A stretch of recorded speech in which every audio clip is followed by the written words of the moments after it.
Usted está viendo tvUY.com, el canal uruguayo diseñado para Internet. El invitado central de este reportaje de la semana es el exintendente de Rivera y actual senador del Partido Colorado, Tabaré Viera.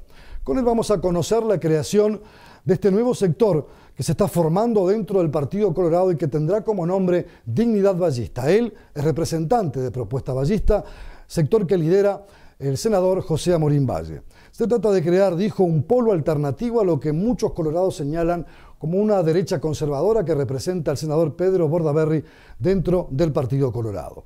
Vamos a conocer su pensamiento político, también algunas de sus interpretaciones de las claves en las cuales el país se desarrolla y cómo se va a ir dirimiendo a mitad de año el programa de gobierno de este nuevo sector vallista dentro del Partido Colorado y el candidato que los representará en la próxima elección interna, buscando que sea ese candidato que finalmente sea el del Partido Colorado en su conjunto para comparecer en las elecciones nacionales del 2014. Tabaré Viera, entonces, nuestro invitado central, les invitamos a conocer su pensamiento y su acción política en nuestro reportaje de la semana. Senador Tabaré Viera, representante además del departamento de Rivera, muchas gracias por recibirnos en su despacho. Para nosotros es un verdadero privilegio tener este primer encuentro, que espero no sea el último, para un poco conocer cómo se va delineando ese perfil vallista dentro del Partido Colorado, un perfil reclamado hoy por una inmensa cantidad de ciudadanos que se sienten pertenecientes a esa línea de pensamiento. Junto con este agradecimiento, esa es nuestra primera pregunta. Bueno, gracias a ustedes por darnos la oportunidad de, a través de este espacio moderno, llegar a mucha gente con nuestro pensamiento, con nuestra reflexión. Nosotros estamos trabajando dentro del Partido Colorado en la conformación, en la consolidación de un espacio vallista más ortodoxo, digamos. Nosotros no negamos la condición de vallista para nadie quien quiera reclamarla, porque en realidad no hay un título de vallista. Decimos nosotros somos vallistas y lo ponemos en nuestro nombre, Propuesta Vallista, una propuesta que esté cargada de ese principio, de esos principios, de esa ideología.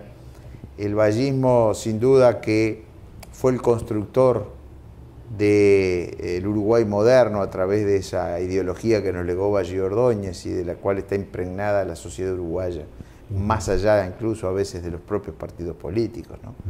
Pero es ni más ni menos que buscar el desarrollo con equidad, con justicia social, con desarrollo social. Aquí algo importante que tiene que ver con nuestra concepción de que el desarrollo social no tiene nada que ver con el asistencialismo, con la asistencia social, que de pronto hay que hacerlo, sobre todo en situaciones de emergencia, y vaya que se ha hecho en toda la historia del Uruguay. Yo iba a decir, en la historia del vallismo ha habido muchísimos planes de vivienda, la creación del INDA, la creación de muchos instrumentos que a lo largo de la historia de la vida del país han cumplido justamente un papel asistencial importante. Y de planes de emergencia y asistencia cuando hay que asistir. Pero yo lo que digo es que eso no basta. Hablar de desarrollo social es otra cosa. Es decir, yo no simplemente asisto a quienes son pobres o los que están en la indigencia, sino que busco que salgan de ella. La simple asistencia condena a los que están en esa situación a permanecer así, y a depender del Estado, a depender del gobierno de turno, lo cual es bastante peligroso, y allí vienen los clientelismos políticos famosos, ¿no? Entonces, que muchas veces el Partido Colorado ha llevado un karma con ese tema, ¿no? Las famosas tarjetas para el empleo, para... Bueno, no era solo el Partido Colorado, bueno, claro, eso lo hacían todos los partidos, eran otras épocas en las cuales yo no la llegué a vivir, la famosa tarjeta de pronto despacho de las jubilaciones, me cuentan, en los años 50, pero digo, eso es clientelismo político, eso es la deformación. Yo estoy hablando de grandes temas en cuanto a la diferencia entre asistencialismo, que no lo demonizo, ni digo que hay que dejar de hacerlo cuando es necesario, pero no puede ser ese el sustento. El caudal electoral, dice usted, de una fuerza política. No, ni puede ser eso el sustento de una idea, de una propuesta de gobierno, de un partido, de un sector. Lo que hay que desarrollar son planes de desarrollo social para que los pobres alguna vez dejen de ser pobres. Y allí entonces tenemos que hablar de educación, tenemos que hablar de salud, tenemos que hablar de trabajo. Tenemos que hablar de desarrollar a la gente para que no sea simplemente un número y decir que como recibe una ayuda monetaria, salió de la franja de pobreza, y lo cuento como que ya no es pobre, pero no tiene solucionado su problema de pobreza. Va a tener solucionado el día que tenga un trabajo, el día que eso sea sustentable. Cuando, por ejemplo, el gobierno exhibe, bajamos el nivel de desempleo, con las últimas cifras de enero muestran que hay un pequeño crecimiento en cuanto a la desocupación, pero sigue estando en una cifra históricamente baja para lo que ha sido el marco del país en los últimos 30, 40 años. Cuando se habla de una economía pujante, que capta inversiones, que desarrolla propuestas económicas, parece ser que incluso la propia sociedad hoy es más consumista, como que hay una cierta bonanza económica y no, dice el presidente, ya el viento de cola se terminó hace rato. ¿Cómo lee usted esto? Y sobre todo tomando en cuenta esos datos que de alguna manera al gobierno le permiten exhibir algunos logros en ese campo, con esa idea ballista de desarrollo. Yo lo que digo es que hay que desagregar los números. A ver, el desempleo es una cosa, eso mide el empleo. Y a mí el desempleo es desarrollo social. El empleo, eliminar el desempleo es verdaderamente desarrollo social. Pero lo que yo cuento que no están dentro de la línea de pobreza porque reciben una asistencia del Estado, eso para mí no es solucionar la pobreza. Eso es una situación momentánea que puedo estar de acuerdo que hay que hacerlo, pero digo, no lo puedo contar como algo ya hecho y solucionado. A la primera dificultad, que siempre en algún momento vienen, ojalá tarden mucho, pero los ciclos económicos cambian, entonces a la menor dificultad, como ya tuvo el país en varias épocas de su historia, va a haber problemas para mantener esa asistencia, ese mero asistencialismo. Entonces tenemos que seguir luchando por desarrollar políticas que la gente realmente salga de su miseria o de su pobreza a través del trabajo y a través de la educación, y que mejoremos su calidad de vida con más planes de vivienda, con mejor atención de la salud, y esos son los postulados vallistas que fueron los de siempre, que fueron los que desarrollaron a principios del siglo XX y que hicieron este Uruguay ejemplo del mundo en cuanto a desarrollo y sobre todo a justicia social. Ahora, ¿qué pasó? Porque en un momento determinado, comenzando ya este ciclo del 2000, este nuevo milenio, el Partido Colorado empieza a perder peso, empieza a perder votos, empieza a perder caudal electoral, y justamente el vallismo es donde más se ha resentido en cuanto la captación de la intención del voto, aceptar un discurso, aceptar una propuesta, una visión ideológica de la realidad. ¿Qué pasó? ¿Cuál es la lectura? Porque un aprendizaje todo sector político debe hacer a raíz de los resultados, donde el electorado dice, bueno, no, hoy esta propuesta ya no es la que yo necesito, o no me convoca o no me contiene como me contuvo en el pasado. ¿Qué pasó? Primero la autocrítica, errores del partido y de la dirigencia del partido en ese momento. Yo creo que un partido como el Partido Colorado, como puede ser el Partido Nacional, a esta altura el Frente Amplio tiene una tradición, pero también una tradición muy, muy grande. Me refiero a que un partido con 170, 180 años de historia no se lo puede juzgar por una coyuntura, porque los hombres se equivocan a veces, no las instituciones, como es un partido político, y orgullo debe ser de todos los uruguayos tener partidos tan antiguos, ¿no? ¿Verdad? Eso realmente son los más antiguos del mundo, junto con los ingleses. De manera tal que el partido, empiezo a hacer una autocrítica, creo que tuvo errores importantes. ¿Dónde lo situaría? Bueno, creo que en las últimas décadas cometió errores de alejarse de la gente, errores serios de comunicación, errores de participación, de fomentar la participación. Creo que la dirigencia en algún momento, lejos de invertir tiempo en el contacto, en la comunicación, en el intercambio de opiniones, en escuchar, se encerró en el gobierno, fruto muchas veces de coyunturas especiales muy difíciles, que culminó justamente con lo que fue la crisis del 2002, le tocó al Partido Colorado estar en el gobierno y eso es castigado. Los que pasan mal terminan castigando al gobierno, eso es histórico. Yo siempre cuento que mis hijas se criaron en mi casa con una bisabuela que era andaluza. Como buena andaluza siempre tenía un versito, un canto, muy dicharachera.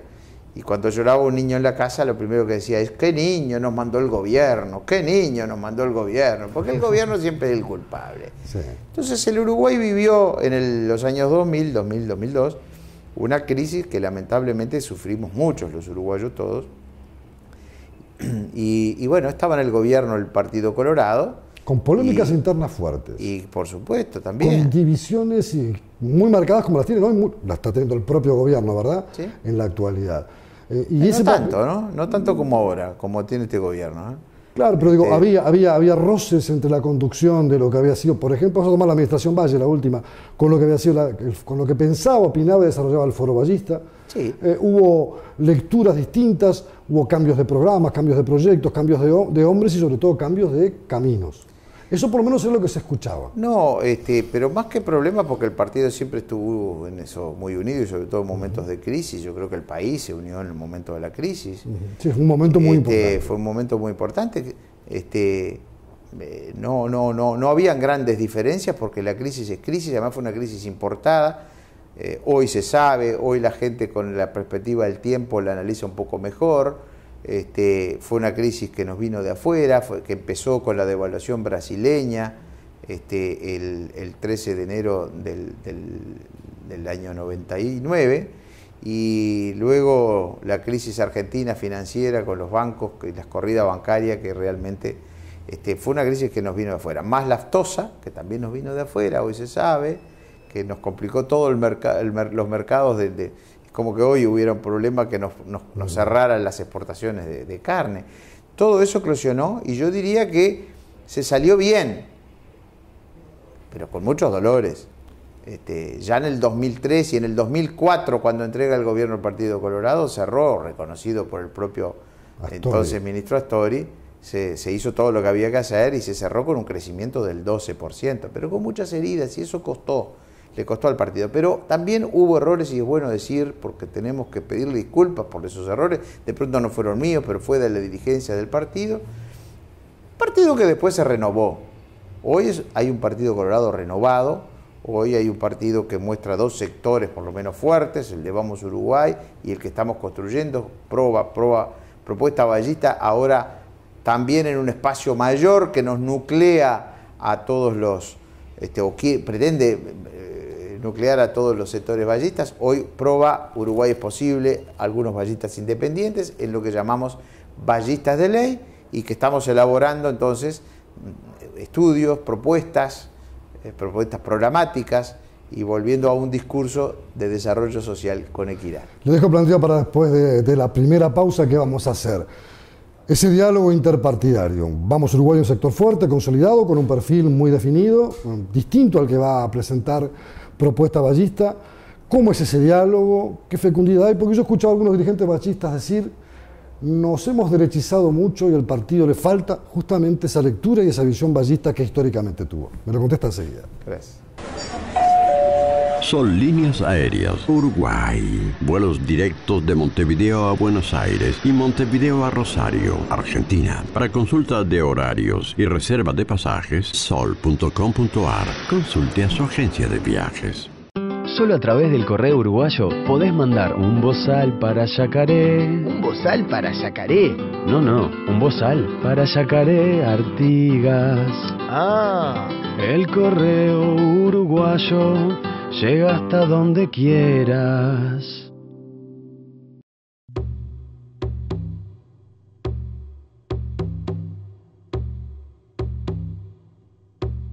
Uruguay enfrenta un desafío que debemos resolver entre todos. 24 asesinatos domésticos en el último año han convertido al hogar en un sitio peligroso. Empecemos por casa. Todos debemos hacernos cargo del problema para ser parte de la solución. Contra la violencia, por la vida y la convivencia.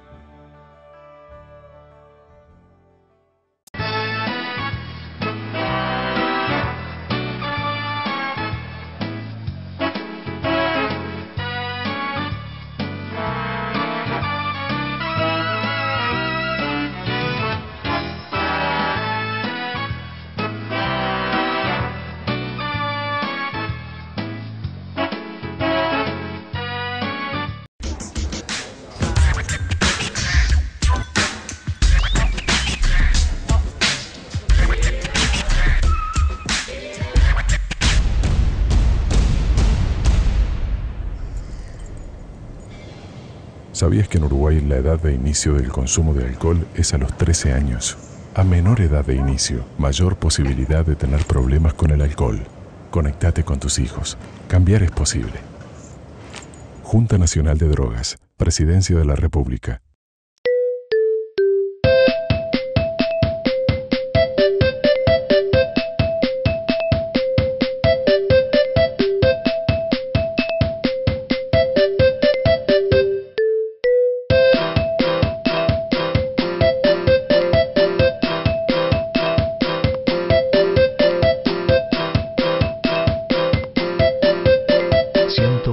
Días de vacaciones, fines de semana. Tenés todo un país para disfrutarlos. Uruguay Natural, Ministerio de Turismo y Deporte. Senador, habíamos dejado la pregunta planteada antes de la pausa. Hay muchos dirigentes colorados que señalan que falta esa visión ballista dentro del partido, que hay un partido que se ha generado como un polo más conservador, para no hablar de derechas o izquierdas, que es un poco la nomenclatura clásica, pero como un núcleo más conservador y que ha tenido su techo de crecimiento, pero que el Partido Colorado precisa recuperar ese estandarte histórico que fue el que le dio a lo largo del siglo XX una fuerte presencia en la vida institucional, social y económica y política del país. ¿Lo ve así? ¿Lo ve de esa manera? Yo creo que, no sé si el partido se derechizó, pero sin duda que la opinión pública, el ojo ciudadano, lo ve así. Entonces es una de las misiones que tenemos nosotros y que nos planteamos en Proba Ballistas de Ley, que es mejorar la propuesta, el discurso, la comunicación, para mostrar lo que nosotros queremos mostrar, que realmente es nuestro pensamiento y nuestra propuesta, una propuesta ballista, que es la socialdemocracia en el Uruguay. Lo que hagan o cómo se muestren otros sectores del partido, no lo vamos a decir nosotros. Pero no ¿cómo es el diálogo? El punto del encuentro. El diálogo es bueno, como tiene que ser. Al fin y al cabo tenemos diferencias, pero somos un mismo partido y nosotros vamos a luchar porque en su momento ya lo estamos haciendo en la formulación de nuestro sector, en la conformación de un plenario nacional que ha tenido un par de reuniones, en la convocatoria, la conformación en 45 días ahora de las mesas departamentales, la mesa nacional, en una agenda que ya fue aprobada por el plenario nacional de Ballistas de Ley de trabajo, que empieza el 11 de abril con una jornada de trabajo en temas económicos. Luego en mayo habrá una sobre seguridad, para terminar en junio este primer semestre con los temas de educación, y en julio el Congreso Elector, se va a reunir el Congreso Elector para elegir el candidato. Justamente a eso quería ir. Pero antes de entrar en ese detalle, sabía que le iba a gustar el tema. Antes de entrar en ese detalle quiero terminar la idea. Nosotros entonces, la relación intrapartidaria es correcta, tenemos diálogo, estamos integrando los órganos del partido, aceptamos que hoy la mayoría está en Vamos Uruguay y vamos a luchar por ser nosotros la mayoría. Luego, con estas bases es que estamos trabajando en las cosas de todo el partido y que trabajamos muchísimo, por ejemplo, en el Congreso Ideológico el año pasado, para que el partido esté impregnado de la ideología ballista, como así salió finalmente aprobado en varios temas, en lo que tiene que ver con la concepción del Estado, en el rol del Estado, en lo que tiene que ver con la República, con la propia vida institucional y democrática, en lo que tiene que ver con nuestra visión de las relaciones internacionales y del comercio exterior. La etapa fundamental va a estar justamente entre la elección interna y la elección nacional, porque nuestra Carta Orgánica renovada, como ha sido, se creó el Congreso Ideológico, se creó también un Congreso Programático. Quiere decir que nuestra lucha interna, más que de confrontación, va a estar en defender nuestros principios y nuestras propuestas ballistas para que sean la esencia del partido. Nosotros queremos o sea que pasada la interna, el que gane, programa único y apoyar todos al candidato. Por supuesto, eso así está la normativa, digamos, del país y también la normativa del partido y su carta orgánica. Entonces, vamos a luchar mucho por que nuestro candidato sea el candidato único del partido y si no, de lo contrario, para que nuestro programa esté contemplado en lo que va a ser el programa del partido y del candidato. Yo sé que es muy tentador. Usted me abrió la cancha y me dijo, bueno, vamos a hacer a mitad de año prácticamente la definición de quién va a ser, bueno, el rostro visible, el rol comunicador de este nuevo espacio dentro del Partido Colorado. ¿Hay nombres? Hay figuras importantes. Usted es una de ellas, pero también está el senador Amorín Valle. Sí, todos tienen la misma chance. Esto es como en una carrera, uno tiene de partida por lo menos la posibilidad de correrla. Después se verá quién tiene la mayor fuerza para llegar a la meta. Pero a veces en las internas ya se empiezan a delinear algunos perfiles, rostros, expresiones que pueden ser convocantes y representantes de una expresión partidaria. ¿Cómo está eso dentro de Vallistas de Ley? Lo estamos elaborando. Es decir, acá lo que no va a haber es una competencia más, una competencia interna de la interna. Para llegar con un consenso a un candidato nosotros único. El objetivo planteado en el Congreso Nacional, Plenario Nacional, es que quedó facultada la mesa de, ya estamos hablando de Vallistas de Ley, es decir, básicamente lo que es Uruguay es posible, sector liderado por Alberto Iglesias, PROVA, este movimiento que fundamos con Amorín y algunos vallistas independientes. Bueno, quedamos facultados para empezar a hacer consultas y hacer el diálogo necesario para tratar de llegar al mes de julio, que ya está votado como el mes que se va a realizar el Congreso Elector, con la propuesta lo más consensuada posible. Repito, no va a haber una elección, una votación, una campaña electoral interna, vamos a tratar de llegar consensuadamente y eso sí, lo vamos a elegir democráticamente. El candidato del sector vallista va a salir de un Congreso Elector con la más amplia representación que va a votar y proclamar el candidato. Allí van a estar los miembros de la agrupación de gobierno, es decir, todos los que tienen cargos electivos, senadores, diputados, intendentes, alcaldes, ediles, miembros de distintos organismos del partido, ¿no, verdad? Convencionales, nacionales, departamentales, delegados de las mesas departamentales que se están confirmando, y todo eso va a ser el Congreso Elector que va a elegir el candidato.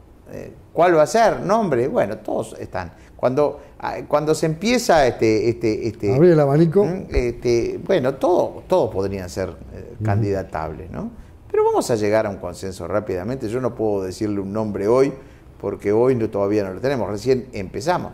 Bueno, sin duda, el senador Amorín, que ya es el secretario general del partido, puede ser un candidato. Hay amigos que pueden mencionar mi nombre. Solo le digo que no nos vamos a pelear por esa candidatura. Le voy a dejar planteado para seguir la última pausa. Vamos a cambiar de tema, porque es importante conocer las preocupaciones que el país tiene hoy. Tenemos temas de seguridad, temas de educación, temas de economía, inflación, déficit fiscal, por encima de lo que inicialmente, supongo, el propio gobierno desea, con esas cifras más elevadas, para comenzar a mirar y ojear cómo usted ve y analiza esa realidad del país en la que le puede llegar a tocar actuar si su partido gana en las elecciones del 2014. Pero me lo contesta después de la pausa. ¿Cómo no? Con mucho gusto. Solo a través del correo uruguayo podés mandar un silenciador para tambores. ¿Un silenciador para tambores? No, un silenciador para tambores, Paysandú. El correo uruguayo llega hasta donde quieras.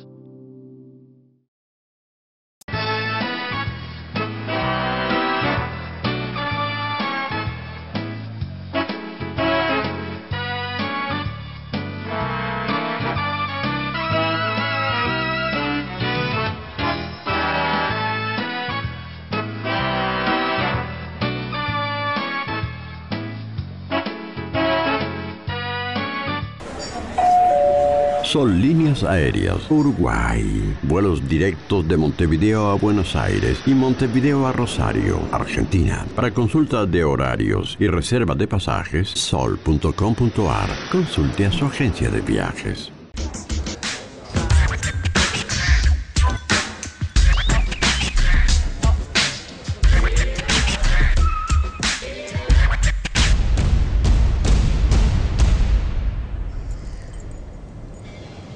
¿Sabías que en Uruguay la edad de inicio del consumo de alcohol es a los 13 años? A menor edad de inicio, mayor posibilidad de tener problemas con el alcohol. Conectate con tus hijos. Cambiar es posible. Junta Nacional de Drogas, Presidencia de la República.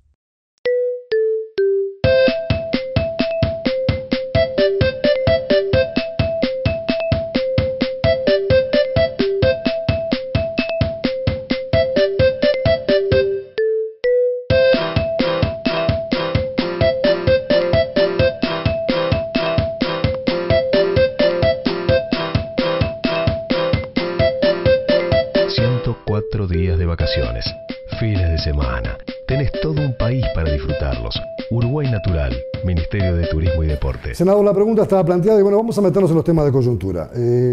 A veces uno desde fuera, como veterano periodista, ve que se machaca y se achaca al gobierno sus déficits, sus errores, y como que eso puede ser una bandera para generar captación de votos. Hay problemas de seguridad reconocidos por el propio gobierno, problemas de educación, pero han emergido problemas en la vida económica del país. Yo sé que usted esos temas los sigue desde vieja data.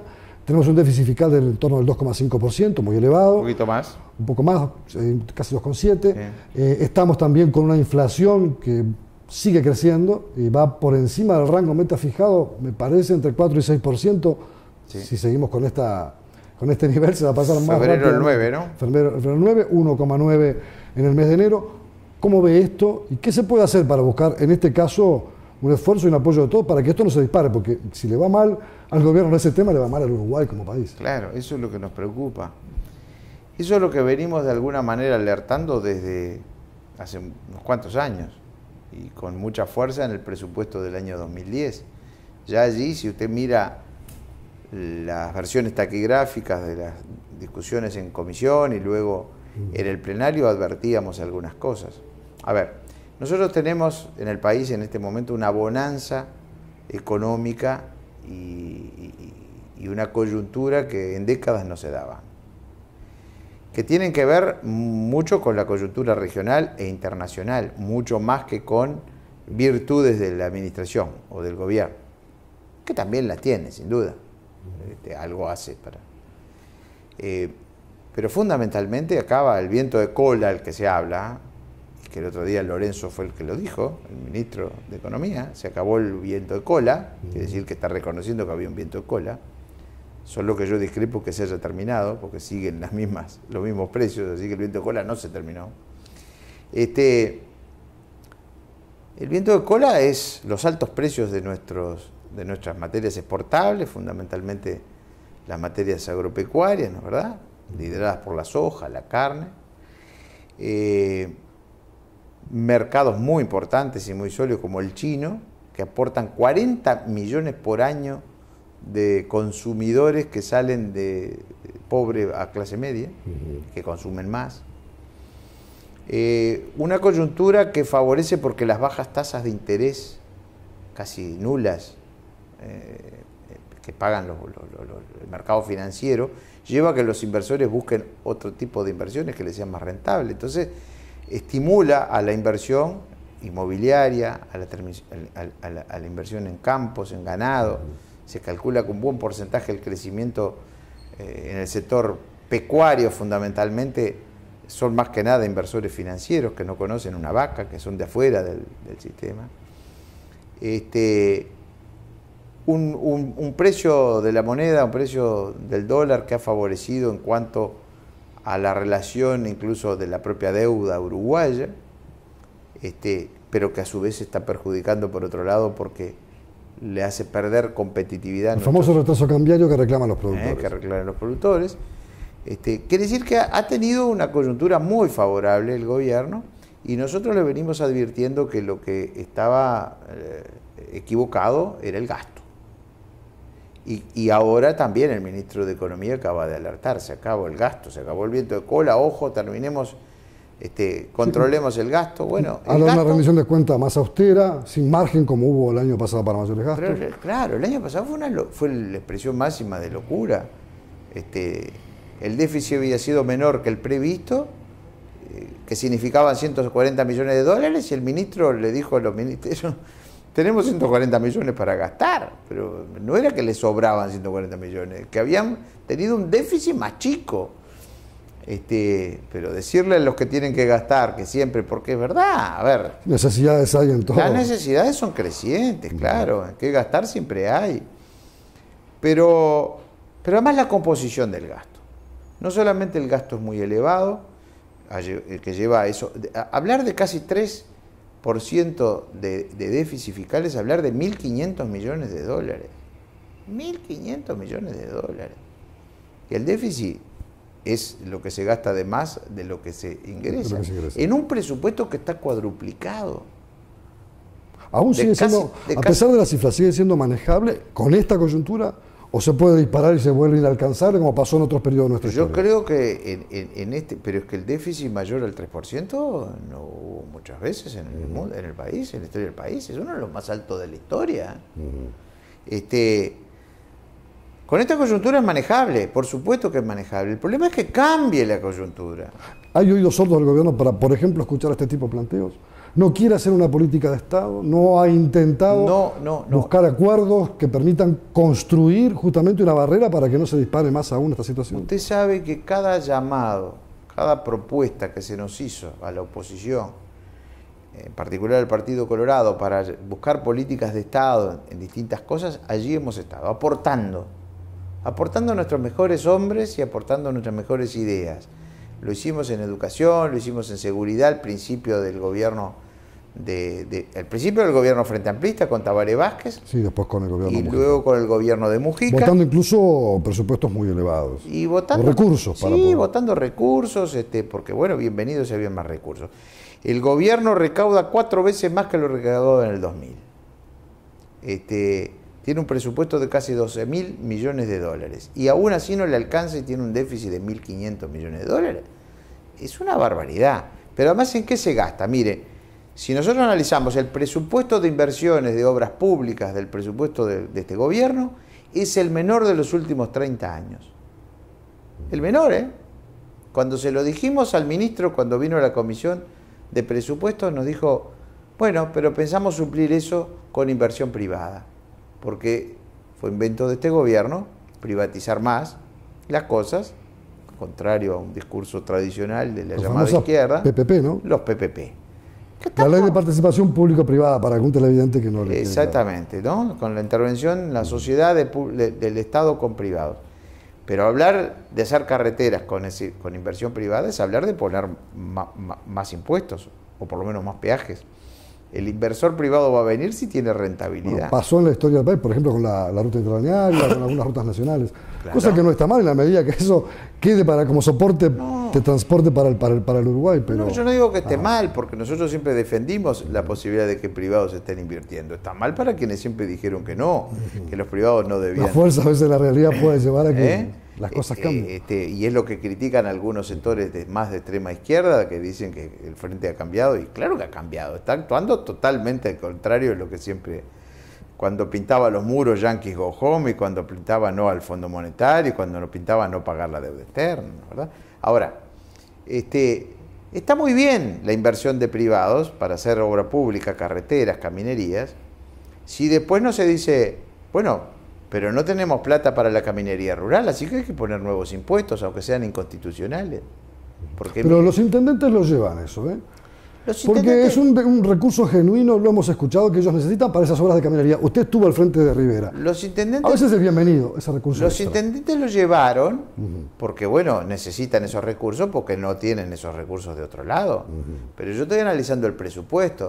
Digo, yo me gasto la plata en cerveza, en asado, en salir con mis amigos, y después cuando me falta en mi casa... No paga la luz, ni el agua, ni el teléfono. No pago nada, tengo el déficit, o salgo a pedir dinero por otro lado. Y es lo que está sucediendo. Nos gastamos en 45.000 nuevos funcionarios públicos que hay, habría que analizar si todos son tan necesarios. Nos gastamos en pseudo políticas sociales, muchas veces clientelismo político puro, y nos falta, y cuando nos falta para hacer la caminería salimos a ponerle más impuestos a la sociedad. Entonces, aparentemente el fin es muy loable, y los intendentes que lo necesitan, claro que dicen, venga de donde venga, los quiero. Pero, ¿no? Cuando la Corte declara inconstitucional la ley del ISIR, la simplificación de Mujica es brutal. Dice, bueno, pero quiere decir que la Corte no quiere que le pongamos impuestos a los que tienen más de 2.000 hectáreas. Bueno, claro, todos vamos a querer, yo también.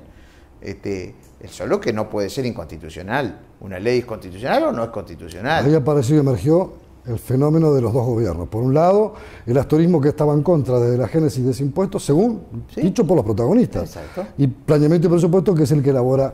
Está bien, pero digo, es una simplificación, decir, pero entonces tenemos que buscar de cualquier manera, aunque tengamos que reformar la Constitución, porque hay que hacer caminería rural. Señores, si hay que hacer caminería rural, denle más presupuesto al Ministerio de Obras Públicas y para las inversiones en obras públicas, que no se la dieron. Entonces, la estructura del gasto también es lo que criticamos. Se gasta mucho y se gasta mal. Se hablaba de planes contracíclicos, que es ni más ni menos que el viejo cuento de la chicharra y la hormiga, ¿no? De guardar en verano para cuando venga el invierno. Bueno, nos la hemos gastado todas. Si mañana viene la aftosa, o tenemos un problema similar, o tenemos un problema de que cambia la coyuntura o se cae algún mercado, vamos a tener severos problemas en el Uruguay. Y ahí es donde yo advierto. No me gustan algunas cosas que pasan en este gobierno en materia institucional. Paulatinamente, junto con esta estructura de gasto, con estos problemas que ahora ya empiezan a haber luces amarillas, ¿no es verdad? La inflación que se dispara, todo el déficit fiscal, el retraso cambiario. Bueno, pero paralelamente se fueron creando oficinas y direcciones que dependen directamente del presidente de la República, y eso es pérdida de alguna manera de control parlamentario, porque el Parlamento controla los ministerios, no controla la Presidencia de la República. No puede llamar al presidente o al director de OPP o al director de una de estas oficinas que se han formado, desde el manejo de la cooperación internacional, pasando por una agencia de compras, siguiendo por el plan Juntos, la coordinación de inteligencia, oficinas que dependen directamente del presidente. Ya no es centralización en el Poder Ejecutivo, en la Presidencia de la República. Eso no es bueno, y eso es lo que me temo, porque es lo que vemos a veces en países vecinos, que puede ocurrir el día que tengamos dificultades, que aumente el autoritarismo. Senador, ha sido muy gentil por recibirnos, el tiempo se nos ha acabado, es una pena, no va a ser la última vez que estaremos conversando, nos han quedado temas como la educación, como la seguridad, que seguramente lo estaremos abordando en un nuevo encuentro que usted tenga la amabilidad de concedernos para seguir charlando sobre, bueno, esta experiencia política, este derrotero que usted está llevando junto con otros integrantes del Partido Colorado, y también en este aporte para que el Uruguay siga siendo un país de referencia y construido, como históricamente todos lo han soñado, de manera conjunta y de manera sostenida a lo largo del tiempo. Muchas gracias por habernos recibido en su despacho hoy. Gracias a ustedes, bienvenidos siempre. Amigos, hasta aquí este reportaje de la semana con el dirigente de Propuesta Ballista, el senador Tabaré Viera. En 7 días tendremos un nuevo invitado para seguir desandando y conociendo, aportando ideas para debatir y analizar cómo camina el Uruguay político contemporáneo de cara, sobre todo, al desarrollo de las próximas elecciones en el año 2014. Usted está viendo TVUY.com, el canal uruguayo diseñado para Internet.